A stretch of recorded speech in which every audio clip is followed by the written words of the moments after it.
Good afternoon, everyone. I'm McKenna Nobles. Thanks for joining me for Wiregrass Daily News at 4. So we're going to go ahead and get into our top story. Reggie Melton, who made history as Headland High's football coach, will no longer be leading the team just after 3 short seasons. Principal Brent Malloy said, quote, "We decided to go another direction with the program." Malloy noted that Melton remains an active employee at the school, but further details about the decision or Melton's next step have not been disclosed. Now, this story is developing, and as more information kind of becomes available, we'll make sure and get it out to you. In Dale County, a 61-year-old woman is dead after a car accident yesterday evening. This crash happened around 7 p.m. on Lees Bridge Road in Pinkard. Coroner John Colley confirmed the victim as Susan Hutchinson and said her vehicle reportedly struck a tree. She died from her injuries several hours after being transported to a Dothan hospital.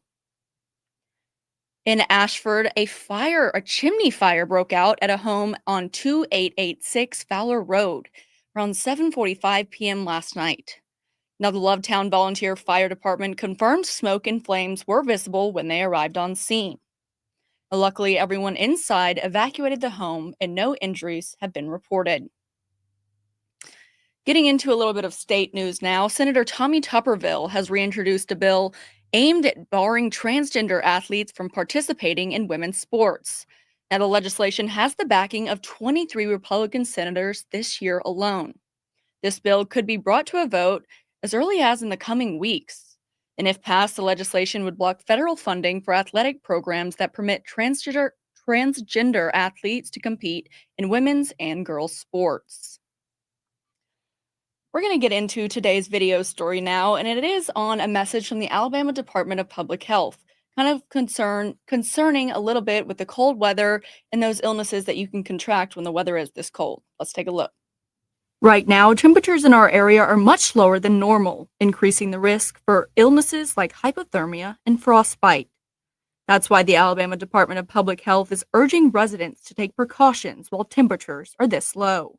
Frostbite is less severe than hypothermia and is common when skin is exposed. It can affect your nose, cheeks, ears, hands, and feet. Warning signs of frostbite may include numbness, grayish yellow or waxy skin, and unusual firmness. On the other hand, hypothermia happens when the body's core temperature drops below 95 degrees and can be potentially fatal. Symptoms you may see in adults are shivering, exhaustion, confusion, memory loss, and slurred speech. Babies may experience bright red and cold skin and very low energy. According to the CDC, the groups most likely to catch one of these illnesses are older adults without proper heating or clothing, infants in cold bedrooms, outdoor workers, hikers, and homeless people, and people who consume alcohol or drugs. If you or someone you know is showing the symptoms of frostbite or hypothermia, the Alabama Department of Public Health says you should move indoors immediately, remove wet clothing, and warm the person's core, offer warm non alcoholic drinks if the person is conscious, and seek medical attention as soon as possible. In Dothan, McKenna Nobles, Wiregrass Daily News. And I just want to reiterate again from this morning that there are more warming shelters open. Matter of fact, the First Baptist Church of Dothan is opening a warming shelter. And what time is it? 4:05 in a little bit under an hour. So at 5 o'clock. And they're going to be, as of what we know, the only overnight shelter that is going to be open.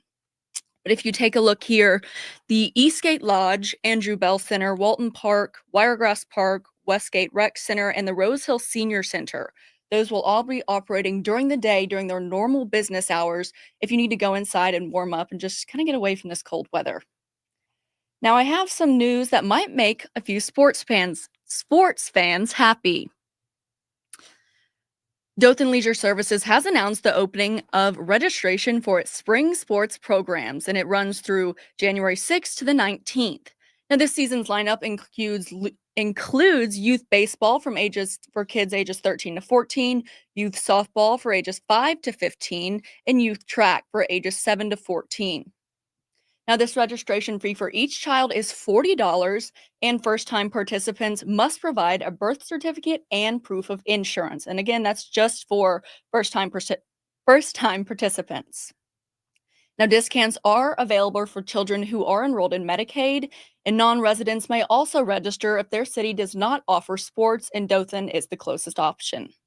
And parents and guardians can complete registration online at dothanleisureservices.com.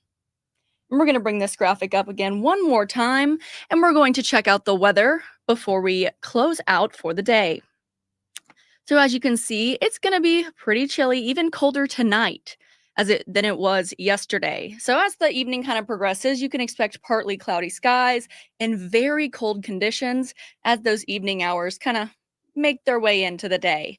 And temperatures are going to be a very low at 26 degrees with wind speeds between 5 and 10 miles per hour. So not as much wind speed as we've seen yesterday and today. It's been pretty windy and cold. So tonight it'll just be the coldest it's been with no wind. And it's not looking like, let's see, there was only a 1% chance of rain. So at least, hey, that doesn't mean maybe a less chance of, there will not be any ice that we will have to worry about. Let's look on the bright side about it. Well, guys, that's going to do it for today at 4. I will see you back here tomorrow at 9 a.m. for your morning headlines. Thanks for joining.